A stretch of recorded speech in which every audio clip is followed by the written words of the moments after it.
Okay, man, we're back on the next episode of the Law Be With You podcast show. We've got Luke Sewell with us again.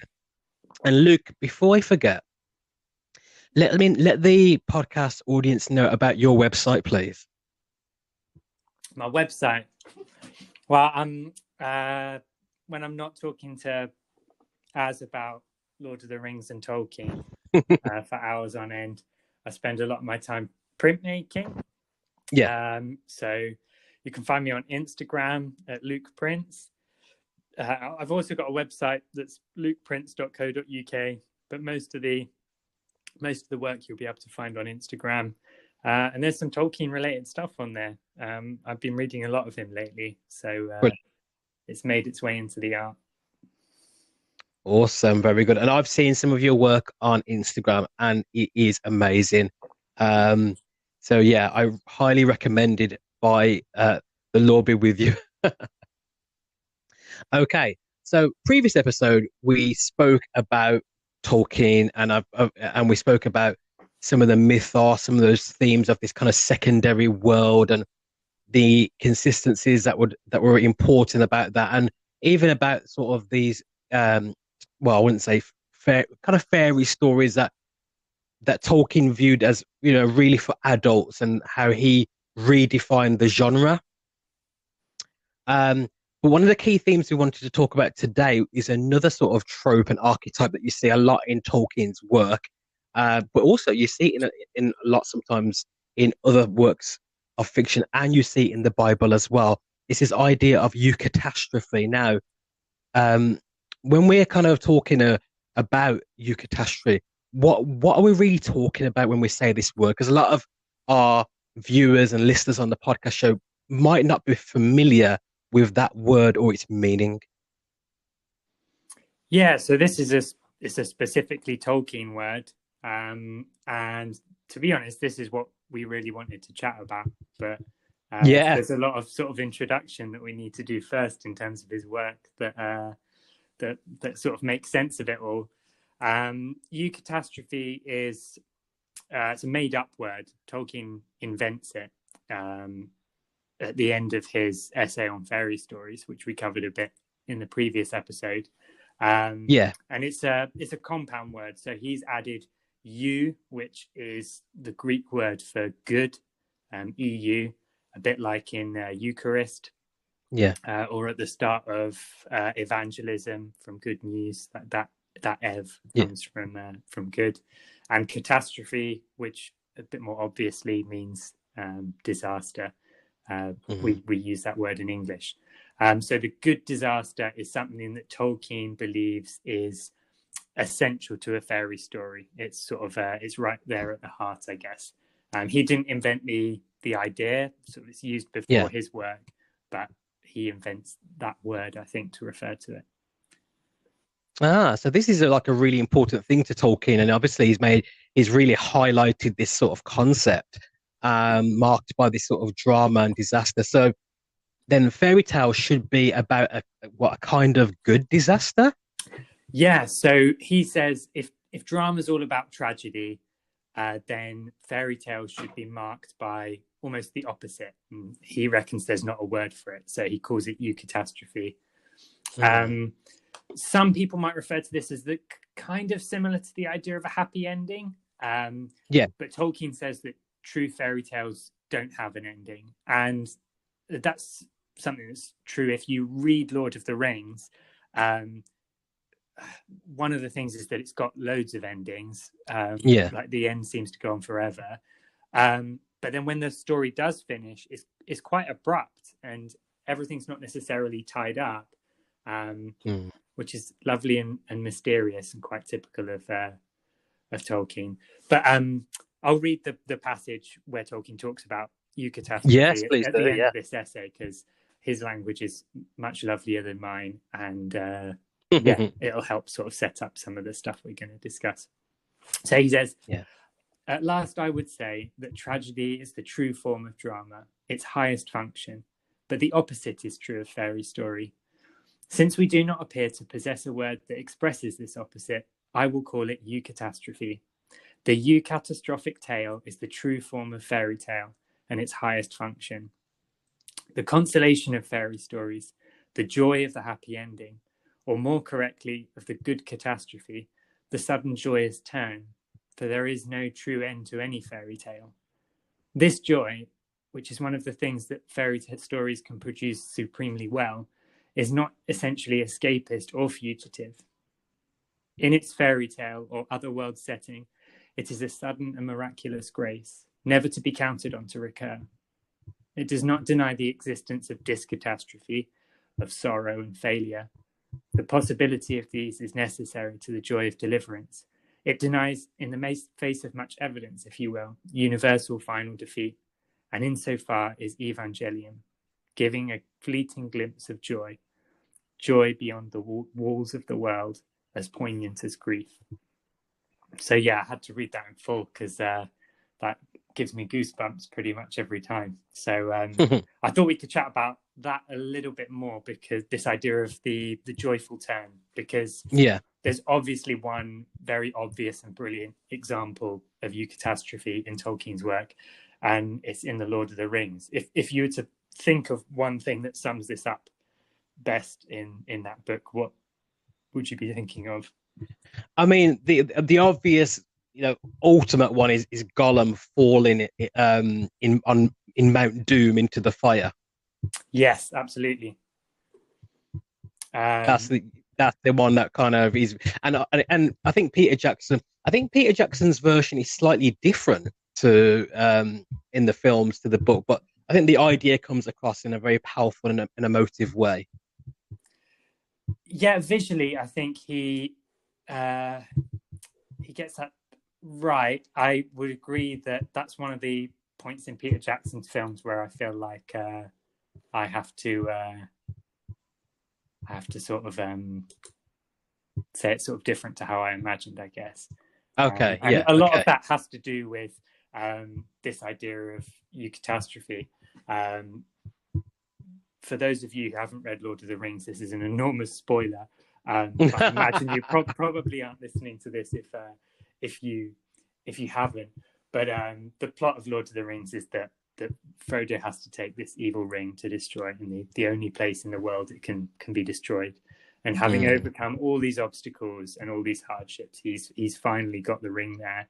And at that moment, the ring's power over him overcomes him, and he claims it for his own.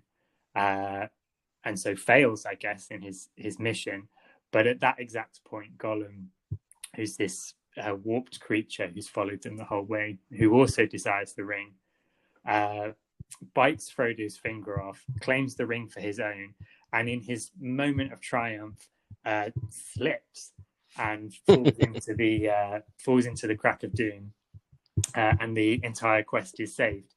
The thing that's important about that, I guess, is Tolkien talks about how Eucatastrophe reflects a glory backwards, which Lord of the Rings does brilliantly. That sort of chance moment with Gollum is very powerful, the sort of victory from the jaws of defeat. But throughout the story, lots of people have the opportunity to kill Gollum, and have like good utilitarian reasons to do so. Like it would make sense in terms of sort of personal safety, expediency, that sort of thing. There's a brilliant conversation between Frodo and Gandalf at the start of the book, which is often quoted, where Frodo says it's a pity Bilbo didn't kill him when he had the chance, and Gandalf says it's pity that stayed Bilbo's hand. Gollum may have a role to play for good or ill before the end, but even the wise can't see all ends. And there's that line about you can't, many live who deserve to die, and many die who deserve life. Can you give that to them? And and this is something that stays with Frodo throughout the story. Sam, in particular, is not a fan of Gollum, but many people, I think Gandalf, Aragorn, Bilbo, Frodo, even Sauron himself, spares Gollum's life, and in the end, that is for the sort of redemption and the saving of this entire quest. So we Mm. see that mercy towards Gollum in a different light. Each of those people sort of play a small part in saving the world. Yeah. So it's that quality that separates it from Deus Ex Machina, which is mainly used in a derogatory way these days to describe a sort of solution in a story to a problem that just ends up coming out of nowhere. That's way too convenient.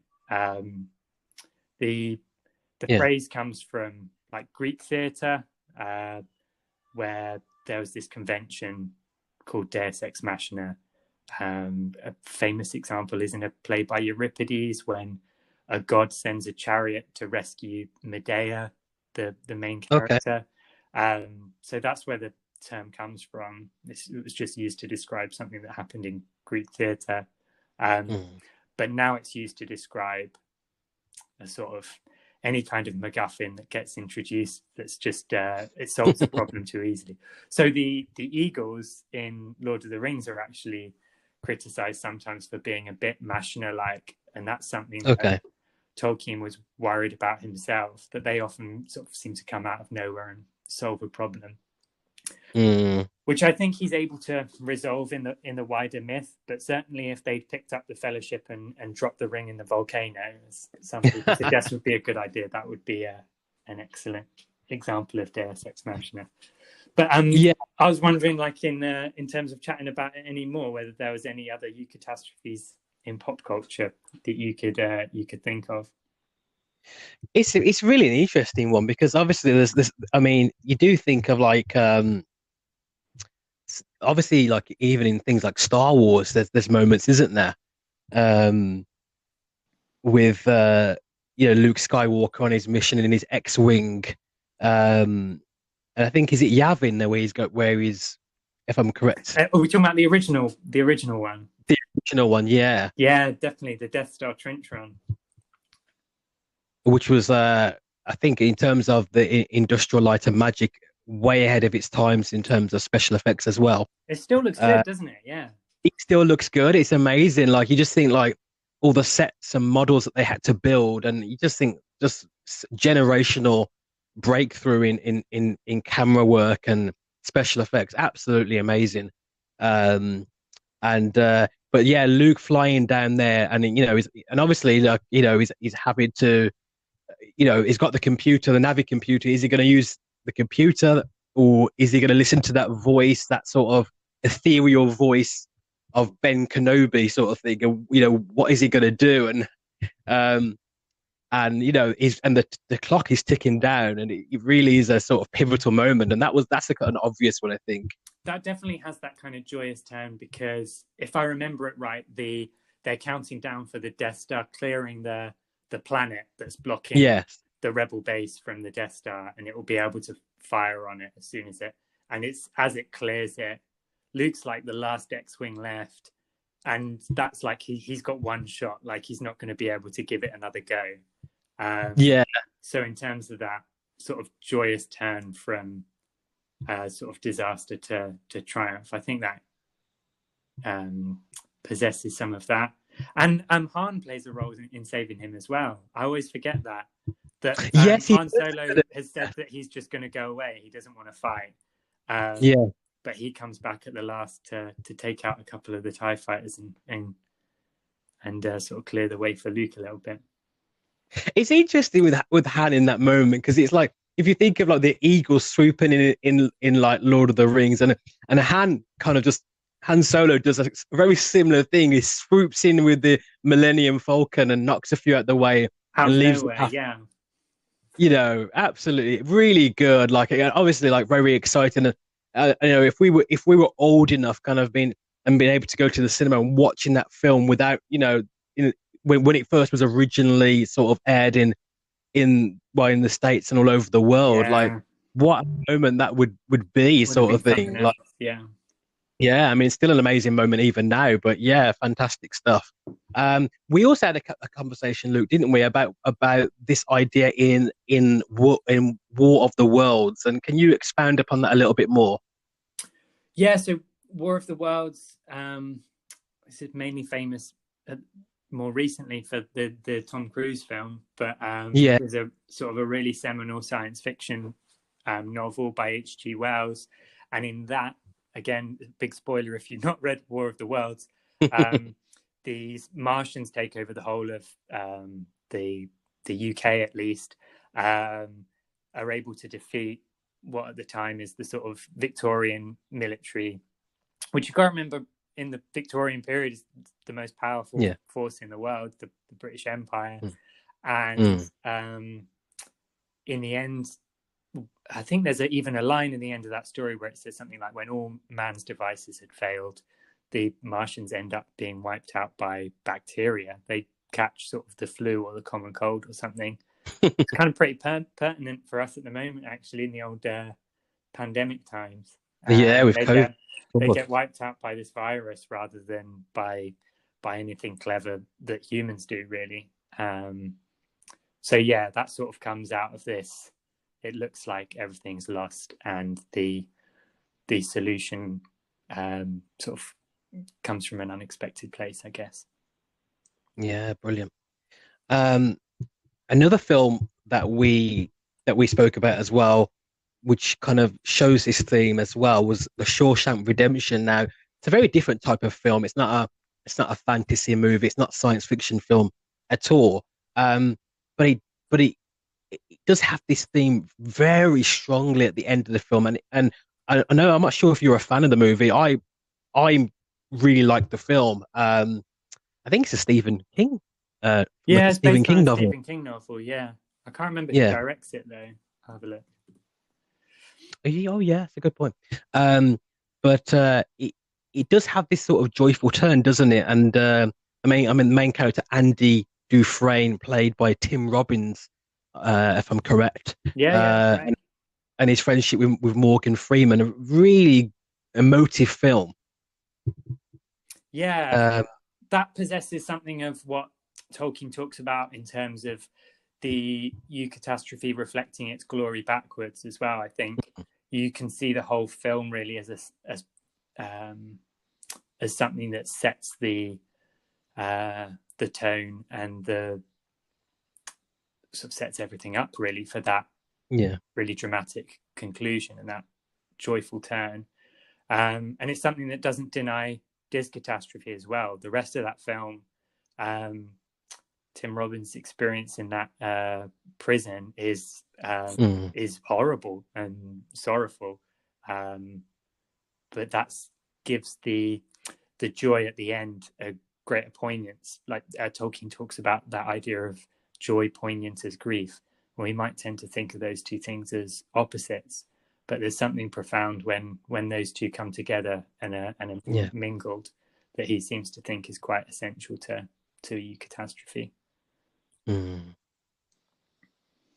Brilliant. So moving forward ahead now.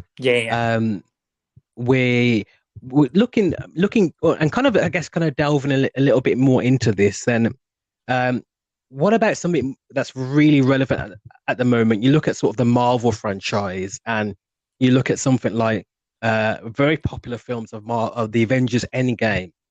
Obviously, some of the fans of the podcast will be very much into Marvel and DC, and I think Marvel sort of forged ahead at the moment with their cinematic universe. And so if you're looking at a Marvel TV show or a Marvel movie, especially something like Endgame, do you kind of see that sort of theme there as well? I think you do a little bit with that, with particularly the Infinity War Endgame, those two films together. You have the complete catastrophe of the first film, and then something that sort of is engineered out of that disaster. And I guess that all sort of comes up to that crescendo of again, if you've not seen Endgame, like it's been a year, so I'm not even going to give spoiler alerts on this. Last spoiler coming up, guys. So if you haven't seen Endgame and you're really thinking, you know what, that's on my list, I've just been a bit busy and I got around to it. Pause it now. Put Endgame on, and once you finished it, you can come back to the podcast, and we'll. Indeed, you may, very much so. Right, so now you're back from finishing watching Endgame. You're back now. There's the bit at the end of Endgame where they're kind of having to do the whole job of trying to defeat Thanos again. Thanos thinks he's got the Infinity Stones in the gauntlet. He does the snap, and then he realizes they're not there, and it pans off to Iron Man's got them, and he's able to snap them and use them for good, and defeat the force of evil in the story. But that comes at tremendous personal sacrifice. Like he's got a wife and a family. Yeah. I find the Marvel films not particularly satisfying, and so it's difficult for me to compare them to Tolkien. But if I'm gonna try really hard, which I want to, there is a kind of eucatastrophe in that, in a good way. We see particularly the arc of Tony Stark's character from being someone who was completely self-serving to someone who, in the end, is able to give up his own life for a greater purpose. There's something profoundly eucatastrophic about that, and as we'll talk about later, in terms of eucatastrophe pointing to greater truths, that idea of like greater love has no man than this, that he laid down his life for his brothers. That's what that's really all about there. So that resonates with me, I guess. The idea of there being joy and sorrow at the same time, there being sort of victory and loss, and that idea of turning something that's sort of catastrophic and was a disaster at the start of the film into something that is ultimately a victory, even though there are still some things that are lost forever. That's quite Tolkienian. I just don't really like time travel films, so it's not a satisfying way of doing it for me. But there we go. I found with that as well, like, because when they did the second film, and it was obviously because it was a two-part ending to the saga. Yeah. So the second film, they didn't jump back in time, did they? Like it there was a kind of a reset, but the reset was a present day reset, wasn't it? It wasn't like they jumped back and erased the past, how many years it was before that moment, which I thought, at least in that regard, there was some continuity. So yeah, that was I think a possible saving grace if you're not the type on the podcast who likes to sort of them going back in time and completely rewriting everything and things going completely different. It did continue forward in that respect. Another film, kind of on the topic of Marvel, that I think you might have been a bit of a fan of is Spider-Man Into the Spider-Verse. Am I correct on that? Oh yeah, I loved that film. That was great. And obviously, like, that wasn't a live action film. I guess I think they might be doing a live action version of it going forward, actually. But that one was an animated film as well. And I did remember watching at the cinema. And I was very impressed with it as well. So we're going to have our first break now and give you a chance to grab a drink and come back to the podcast. When we are back with Luke, we will be focusing specifically a little bit more on Lord of the Rings and some interesting examples of what we've been talking about with Eucatastrophe. So make sure that you're back with us very soon.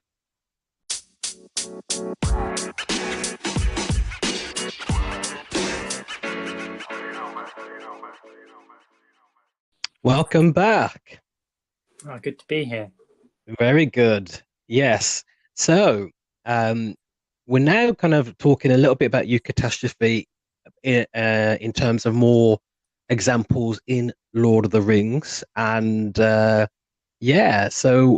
what are you thinking there, Luke? So the big Eucatastrophe is obviously the one we've mentioned already.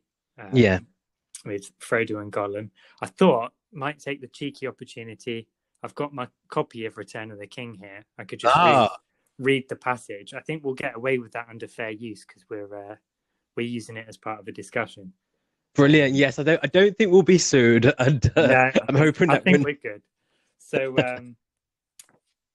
yeah, this comes from the chapter called Mount Doom, towards the end of Return of the King, which is the third book of the Lord of the Rings. Yes. And this is after they've gone inside Mount Doom, into the Crack of Doom, and Frodo has claimed the ring for his own. The fires below awoke in anger. The red light blazed, and all the cavern was filled with a great glare and heat. Suddenly, Sam saw Gollum's long hands draw up towards his mouth. His white fangs gleamed, and then snapped as they bit. Frodo gave a cry, and there he was, fallen upon his knees at the chasm's edge. But Gollum, dancing like a mad thing, held aloft the ring, a finger still thrust within its circle. It shone now as if it verily was wrought of living fire. "Precious, precious, precious," Gollum cried. "My precious, oh, my precious." And with that, even as his eyes were lifted up to gloat on his prize, he stepped too far, toppled, wavered for a moment on the brink, and then with a shriek he fell. Out of the depths came his last wail, "Precious," and he was gone. So that's the big one. But like we've said, that moment sort of illuminates lots of other sort of similar times throughout the rest of the story. I don't know if you can. I've got a list, so but if you could think of any off the top of your head, that sort of. I mean, obviously, I know we spoke about the Eagles and whether the Eagles actually swooping in and saving the day was either a good idea or a bad idea, and the dynamics of why they couldn't really do that. I guess I am a big Aragorn fan, and when he's the Corsair ship sails into Gondor, but you see like the Aragorn, Gimli, and Legolas. That's a really interesting sort of powerful moment. I think that was kind of leads to sort of that battle on the Pelennor Fields, if I'm correct. Yeah, that's right. That one's really powerful because Denethor, the steward of Gondor, has seen it in his seeing stone and has despaired, and yet there's that moment where Aragorn sort of unfurls his banner at the front of one of these ships, which sadly isn't in the film. They do it slightly differently. It's fine. And it's that moment when you realize, actually, the thing that we thought was going to be a catastrophe, the disaster, the thing that was going to lose the battle, is actually the salvation, the thing that's going to save it. How awesome is that? So good. And can you think of any kind of examples? If you're talking about like strong characters, male characters, female characters. Do you think there's any strong female characters that really have a moment in Lord of the Rings? I love it. Well, there's, as you well know, there's only 3 real female characters in Lord of the Rings. There's a couple that I think with Arwen, you could say her marrying Aragorn is eucatastrophic in a big overarching sense, because she gives up her immortality and that sort of thing for the ennoblement of Aragorn and for Middle Earth as a whole. I think Galadriel is a really good example in the light that she gives to Frodo. That's the light of Erendil in that glass sort of serves as a kind of eucatastrophic sort of motif, I guess, especially in that chapter in Shelob's lair where they're fighting the giant spider. But I think the female character that most people relate to, because she is the most human, is Eowyn. Rohan. And her real eucatastrophic moment comes when she rides into battle with the Rohirrim to the Pelennor Fields, this same battle that we were just talking about, in front of Minas Tirith. And she does that really out of despair. She thinks that there's no hope, and so she might as well go out in a way that will be recorded in song rather than defending the women and children at Edoras after everyone else has been wiped out. And that's obviously not a good thing. It's without any kind of hope. But that decision is worked for good through this this confrontation she has with the Lord of the Nazgul, the greatest of Sauron's servants, on this battlefield. And I've also got that passage. So I might yes, please. I might just read that. What a treat. Yeah, this is a treat for the Lord Be With You podcast show. I said this before that you guys are being treated with these episodes with Luke Sewell, and I wasn't lying to you. Yes, Luke, when you're ready, go ahead. So Eowyn was ridden into battle. She's disguised as a man because women don't do battle in Tolkien's world. And in the book, Merry doesn't realize who she is. He thinks she's this character called Dernhelm, which they change in the films, which is also fine. But just that sort of needed as background info, because in this scene in the book, Merry doesn't quite know who she is yet. I'll read from this passage here. Brilliant. A sword rang as it was drawn. Do what you will, but I will hinder it if I may. Hinder me, thou fool. No living man may hinder me. Then Merry heard of all sounds in that hour the strangest. It seemed that Dernhelm laughed, and the clear voice was like the ring of steel. But no living man am I.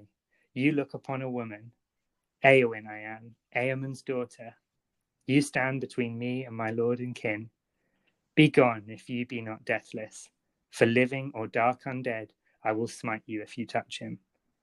The winged creature screamed at her, but the ringwraith made no answer, and was silent as if in sudden doubt. Very amazement for a moment conquered Merry's fear.